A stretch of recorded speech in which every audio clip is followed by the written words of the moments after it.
All right, ladies and gentlemen, boys and girls, children of all ages, of course, all ages, because it's the internet. Welcome again to the Ed Namrock podcast for this Wednesday, August 29th, 2018. And before I start the podcast off, I want to throw a couple plugs. Be sure you check out soundfi.com. It's a new and innovative way to experience audio at the movies. Check out their website, soundfi.com. If you haven't checked it out now, it's pretty freaking awesome. Oh, I can say fucking, but anyway, soundfi.com.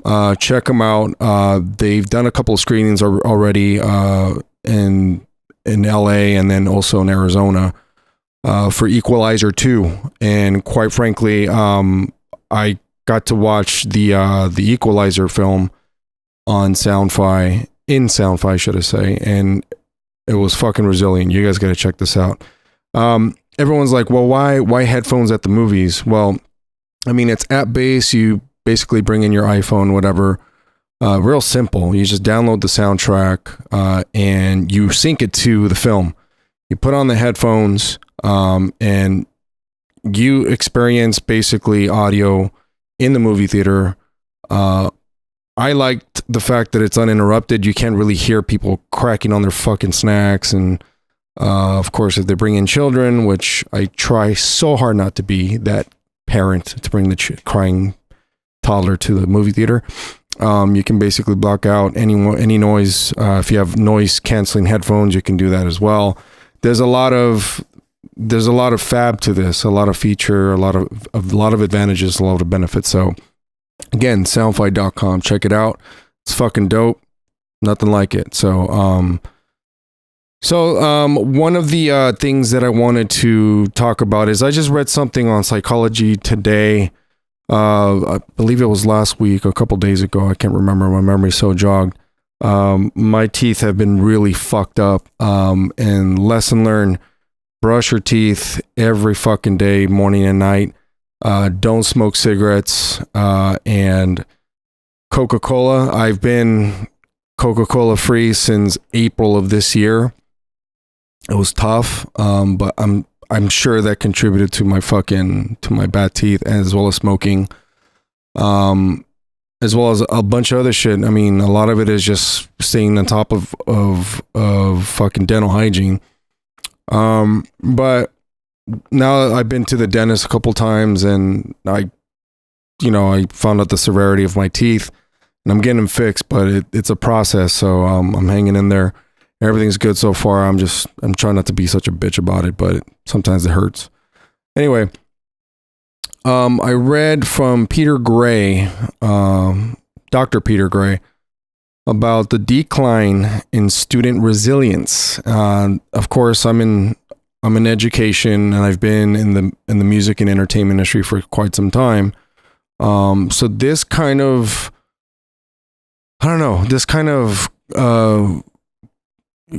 it's kind of adjacent to the industry I'm in, because these are the people that I see that actually want to come up in the business, but the way they're trained and the way they're educated is becoming a little bit more challenging nowadays.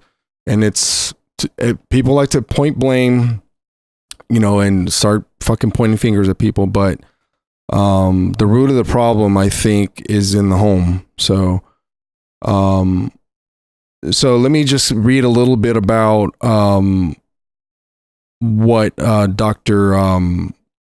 forget his name, Dr. Peter Gray shared. So he writes, faculty at the meetings noted that students' emotional fragility has become a serious problem when it comes to grading.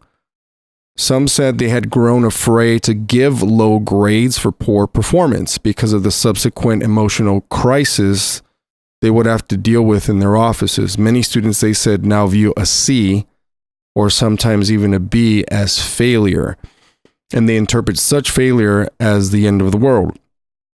Faculty also noted an increased tendency for students to blame the faculty, for low grades. They weren't explicit enough in telling the students that just what the test would cover or just what would distinguish a good paper from a bad one, which is total bullshit if you just fucking pay attention. They describe an increased tendency to see a poor grade as reason to complain rather than a reason to study more and more effectively. Much of the discussions had to do with the amount of hand-holding faculty should do versus the degree to which the response should be something like, buck up, this is college, precisely. So I'm reading more into it, and then so emotional fragility is something that I've consistently seen, and I don't know, I couldn't exactly point my finger at the problem, but he goes on to read that he's done a considerable amount of reading and research in recent months, and students are no different from what is reported across the country on the state of late adolescence and early adulthood, which is understandable. But there's been an increase in diagnosable mental health problems, but there has also been a decrease in the ability of many young people to manage the everyday bumps in the road of life. Listen to that. There has also been a decrease in the ability of many young people to manage the everyday bumps in the road of life. That is so fucking true. Whether we want it or not, these students are bringing their struggles to their teachers and other on campuses who deal with students on a day-to-day basis. The lack of resilience is interfering with the academic mission of any college or university, and is thwarting the emotional and personal development of students. Now, this is some of the summaries that have emerged from a series of meetings, and they put it into bullet points. So listen to this shit. So less resilient and needy students have shaped the landscape for faculty in that they are expected to do more hand-holding, lower their academic standards, and not challenge students too much. Now, you're doing a disservice to them if you ask me, if you do that shit. I do my best not to handhold because it's the worst thing you can do for especially a young mind and a developing adult, I like to call them. Then there's a sense of helplessness among the faculty. Many faculty members express their frustration with the current situation. Understandable again. There were few ideas about what we could do as an institution or as a whole as faculty to address the issue. Now, students are afraid to fail. They do not take risks, plural. They need to be certain about things. Yes, this is a very, very certain and significant driven generation right now. So for many of them, failure is seen as catastrophic and unacceptable. External measures of success are more important than learning an autonomous development. So failure to struggle needs to be normalized, and basically in a nutshell, faculty members individually and as a group are conflicted about how much handholding they should be doing. But here's the thing is, growth is not achieved by handholding. Growth is not achieved by becoming this helicopter parental institution, like any institution, whether it's a university or a private in the private sector.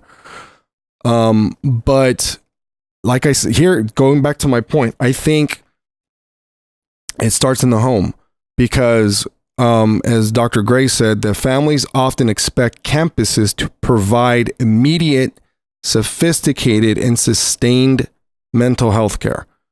After all, most parents are still adjusting to the idea that their children no longer come home every night, and many want colleges to keep an eye on their kids just as they did, which does, I don't know, that does not teach autonomy at all. And it's fucked up because, you know, that's how you develop massive rates of anxiety and depression amongst college students. I know this because I've seen it. I live it day in and day out. A lot of the big problem with this generation right now is they don't enjoy the process. They don't enjoy the ups and downs of getting to where they want to get to, especially and in, for example, the entertainment and music industry. I've been lucky enough to be influenced and mentored by some pretty damn I don't want to call them elite minds, but pretty awesome fucking people. But what I want to say to young minds in high school, and even as early as intermediate, high school, and then developing adult post high school, there's got to be a mental balance, because you have to take the shots no matter what, because as Kobe Bryant once said, you miss all the shots you don't take. You have to find that mental groove, that mental like sweet spot where you're not afraid to take risk, but at the same time you're being a little bit precarious. It's hard, believe me, because you don't want to be careless, and at the same time you don't want to be chicken shit. You don't want to just not take a risk. So I feel that, you know, a lot of people miss out on a lot of opportunities because of that reason.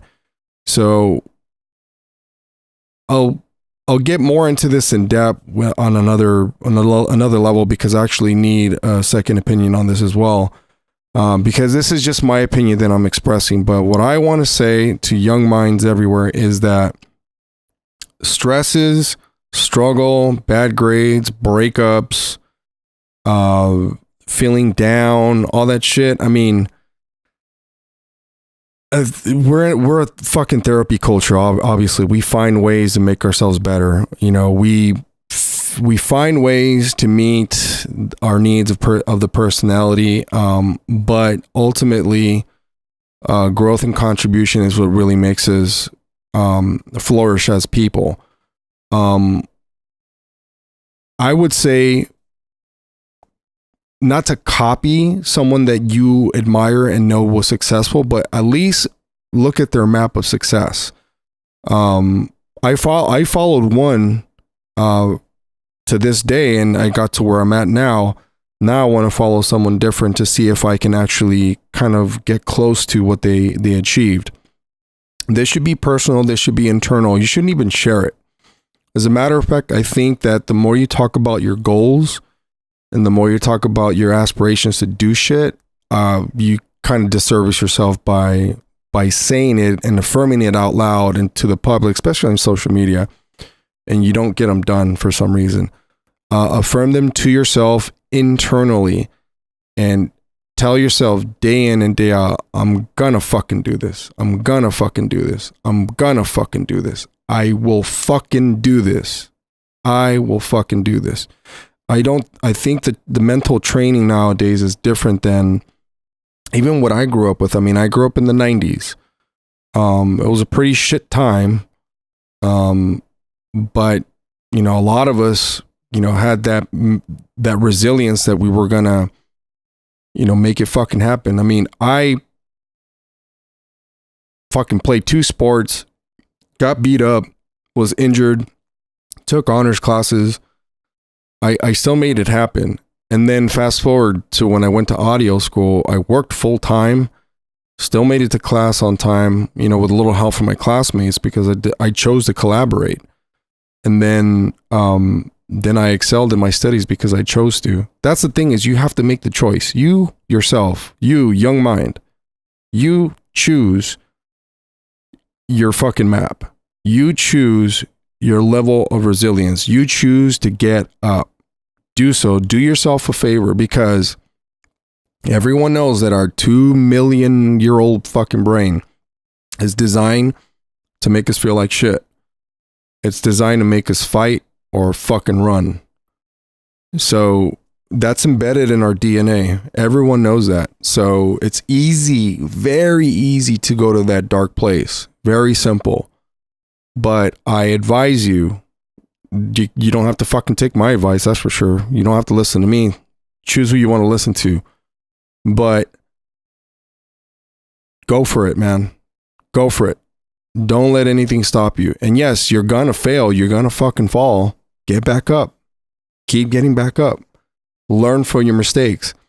I mean, I hate to say this, but a lot of people who didn't play sports usually don't get what I'm talking about. And it sucks because I struggle with trying to make analogies otherwise, because I know resilience and perseverance through playing sports. That's what taught me that. I know people have learned it in other ways, and feel free to share, because I hunger for knowledge. And, you know, when the odds are stacked against you and all seems hopeless, then I always revert to, you know, making metaphors and analogies with sports. But find a way. Don't get yourself down. Don't puss out on the fucking process. That's what I'm trying to say too. Enjoy it. Don't cheat yourself, and don't let yourself be victimized by your own brain. Go get it. You can do it. That's what I have to say to you guys. You're gonna fucking do this. You're gonna fucking do this. You're gonna fucking do this. That's what you should be telling yourself every fucking day. Go get it.